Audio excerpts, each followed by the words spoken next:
Hi everybody, Zero here. Here with just a quick video for you. I was going through my video analytics, that thing they have on YouTube, and just kind of looking at the videos that people are looking at, and it seemed like my most popular ones so far are the Diablo 3 tutorials. And then as far as Minecraft goes, the most viewed one was about the if-then statements. So I realized that the if-then statements that I made for that video were from the old command block system, and with the new command blocks you can actually do it a lot easier than how I did it in there. So I figured I would make another tutorial and just kind of show you guys how to do it. So, lovely little if then, oh yeah. Alright, so quick little setup here. What we're doing is we're going to check this, basically testing for this block, whether it is a stone block or a cobblestone block or a stone brick. So right now it's a cobblestone. I can change it to air by hitting this one. I can change it to stone. I can change it to cobblestone. I can change it to a stone brick. And then, by the way, how I got this little button here to float, it's actually on a barrier right now. So, little tip for you. Okay, so now with the last one, it used a lot of repeaters and what are these things? Comparators, right? And the thing is, it's kind of slow, right? Because each thing has to go through a whole tick, and then and then if you want to do like multiple if statements or like nested if statements, then you have to put in a lot more of each of those little pieces, and it's just, yeah, it's very space and time consuming. So I figured I would do an easier one. So how this one is working is this one right here, which starts the whole thing, is testing the block, which is the one that's the stone, cobblestone, or stone brick, and it's seeing if it's stone. So if it does, then this one says, hey, you found stone. Now, the trick is you need to have this set to chain, to conditional, and to always active. All right? So the only way that this one will activate is if this one was successful. And then, same with this one here, chain, conditional, and always active. What we're doing is we're setting a sort of success block, right? So what we are doing is the very first thing that we do is we change our success block to a, let's just call it a 0, right? And then if any of these is successful, then it changes it to a 1. So that'll work for any of these right now. So these are all just the same exact command, and they all just kind of set this to a 1. Now, you'll notice that there is a repeater here. You kind of have to put in, if you want it to be, nice and simple, you have to use 2 repeaters.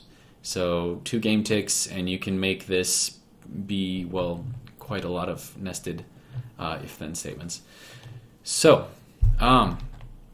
we have this one, test for stone. We have this one, test for cobblestone. We have this one, test for stone brick. I want to make sure I didn't write anything. Okay, good. Okay, and then, so when we hit the button, this one gets powered first. A tick later, all of these ones get powered. And then once these get powered, then all of those get powered as well, provided it's successful. Okay, now we put in one more repeater over here. So this is if this condition, if this condition, if this condition, and then this is your else right here. So if none of these happen, then what this is doing is we're checking our success block over there to see if it's at a 0, right? So each of these ones will set it to a 1. If none of these set this block to a 1, then it's still at a 0. So then this one checks to see if it's at a 0. And the reason why you have to put in this delay here is that these commands have to execute first before you check for this. And then likewise, this command here has to execute first before these ones do. And that's kind of how the whole thing works. And then we just get a little message saying, whatever your else condition is. So, give it a little test. We'll watch this brick right here. This is going to change it into a redstone block first. And then you'll see that it just kind of switches back to a quartz block because the condition of the stone brick, stone brick, which I believe is this one here, stone brick, was true. So it went through, did this whole condition chain here, and then that's how we get our answer there. Now if we change this to stone, then we get the same thing. Hey, you found stone, yay! If we change it to cobblestone, hey, you found cobblestone, yay! Super exciting. Yeah, but if you put in a condition which nothing is testing for, so basically your else statement, then what's going to happen is you get your else statement. So you didn't find stone, cobblestone, or stone brick. So basically we are testing for 3 different conditions here. And now the limitations of this are pretty much as far as you can bring redstone, and then off to either side you can go below as well. The only bad thing is you can't actually power command blocks from below. At least I don't think so. Let me check it real quick. So if that activates below, yeah. So you could have a condition over here that has, you know, some other condition here. You could have another condition here. And then you can even have other ones like below. So I mean, you can test for a ton of conditions. It's just that the very last redstone one has to be your else. And that's pretty much the only thing.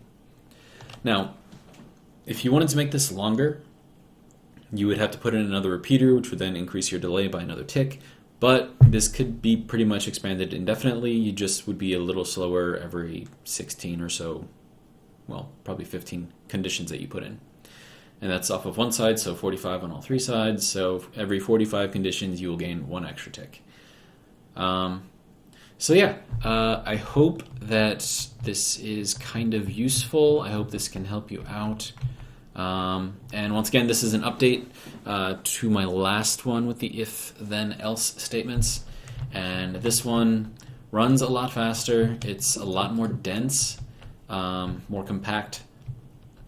And you can pretty much run these things, you know, as far as you want, making up any conditions that you want. And yeah, so there we have it. That is if-thens with the new command blocks. So I hope you enjoyed the video. Stay tuned, and I will put out more. Yay! All right, bye.